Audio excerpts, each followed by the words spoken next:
بسم الله الرحمن الرحيم القارعة ما القارعة. The Prophet Muhammad ﷺ was renowned for his unwavering honesty, earning him the title Al-Amin, the trustworthy among his people even before prophethood.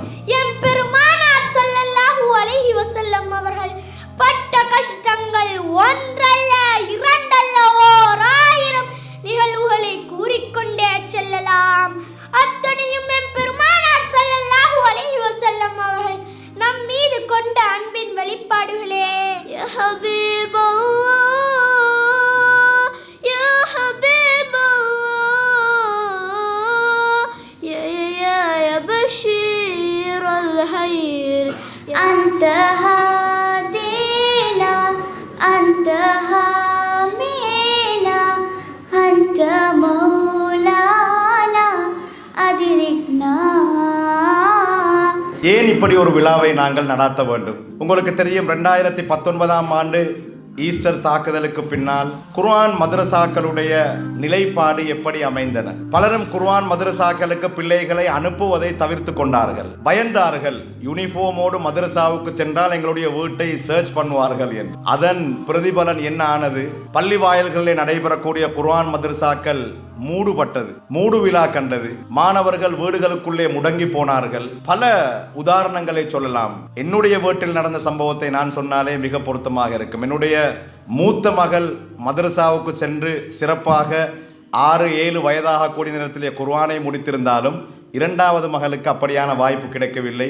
Easter தாக்குதலுக்கு பின்னால் மதரசாக்கள் நடைபெறவில்லை. இப்படித்தான் அனைவருக்கும் நடந்திருக்கு. நாங்கள் தீர்மானித்தோம், இந்த மாணவர்களை ஊக்குவிக்க வேண்டும், பலப்படுத்த வேண்டும், மீண்டும் குர்ஆனுடையவர்களாக அவர்களை மாற்ற வேண்டும்.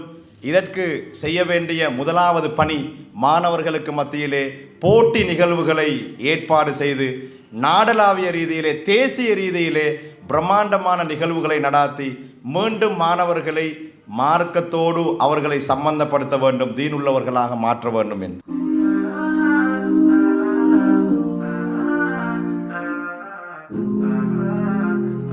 அல்லாஹ் எங்களுக்கு செல்வத்தை தந்திக்கிறான். ஆனால் அந்த செல்வம் அல்லாட பாதையில் செலவழிக்கிறதுக்கு எங்களுக்கு அல்லாஹ் அந்த உள்ளத்தை தாரான். அதே நேரம் எங்களுக்கு அந்த சந்தர்ப்பத்தை தாரத்துக்கு நான் இந்த இடத்துல அல்லாஹ்க்கு நான் ஷுக்ர் பண்ணணும். அல்ஹம்துலில்லாஹ், அல்லாஹு அக்பர்.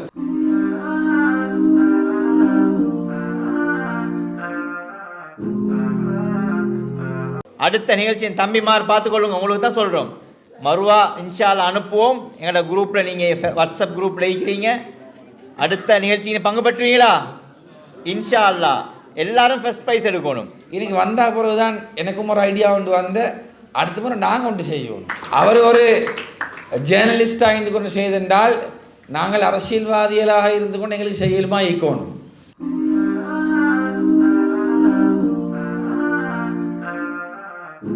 அல்லாஹ்வுடைய தூதர் சமூக தலைவராக யார்? சமூகத்துக்கு மத்தியிலே அவர் யார்? ஒரு நாட்டை ஆண்டதில் அவர் எப்படிப்பட்டவர்? எல்லா விவகாரங்களையும் அலசி ஆராய்ச்சி சொல்லுகிற அளவுக்கு நம்முடைய நாலேஜ் இருக்க வேண்டும், நம்முடைய அறிவுகள் இருக்க வேண்டும். இப்படி இருக்கிற போது கண்டிப்பாக நம்முடைய செயல்பாடுகளில் நாம் வெற்றி காணுவோம். நம்முடைய சமூகமும் முன்னேறும், நாடும் முன்னேறும் என்பதிலே எந்த மாற்று கருத்தும் இல்லை.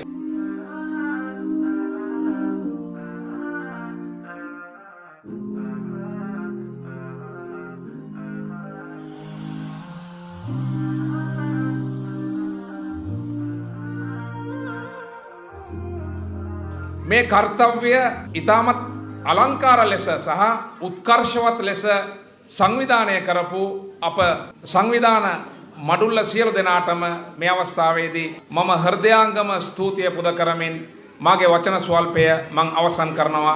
වආඛිර දඅවානා අල්හම්දුලිල්ලාහි රබ්බිல் ආලමීன் வஸ்ஸலாமு அலைக்கும் வரஹ்மத்துல்லாஹி வபரகாத்துஹு. வீடியோக்களை மிஸ் பண்ணாமல் பார்க்க இன்றே ஷார்ட் நியூஸ் யூடியூப் சேனலை சப்ஸ்கிரைப் பண்ணுங்கள்.